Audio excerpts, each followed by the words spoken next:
Main muzik kan. Okay. Aku daripada dulu nak tanya. Ni dah dapat peluang aku nak tanya. Mana bang dapat nama Butterfingers tu? Butterfingers tu apa sebenarnya? Apa dia punya? Kalau ikut kamus dia sebenarnya clumsy lah. Oh, clumsy. Tapi tak terfikir pun nama tu sebelum tu kan. Clumsy maknanya butter, licin dia clumsy. Dia macam merkap. Lot tu raga, dia jumper. Dia merah. So bola ideologi daripada rugby lah. Fumble bawa bola, orang pass, bola tu terjatuh tak dapat tangkap cantik je. Ada panggil fumble. Oh, fumble yes.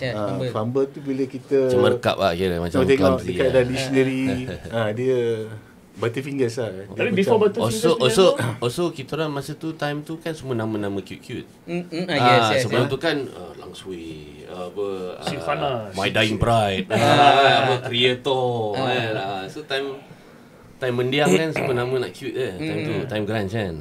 So tak tahu lah macam mana Butterfingers. Tapi sebelum tu kita ada juga sebab tak sup sangat Nirvana.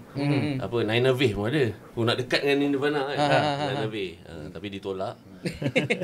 Sweet Majoram. Sweet Majoram ada.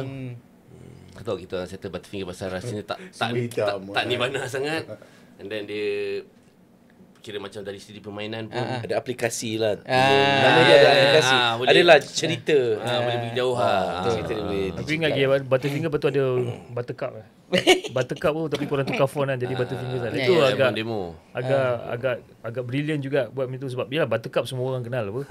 Buttercup Better late than never. Saudara Azmi yang design tu. Yang buat Transcendence tu juga. Transcendence tu lagi gila. Betul? Tapi proses mencari nama band tu memang kita buka dictionary semua kan. Memang betul, memang serius gila lah cari. Conteng-conteng kat meja semua kan.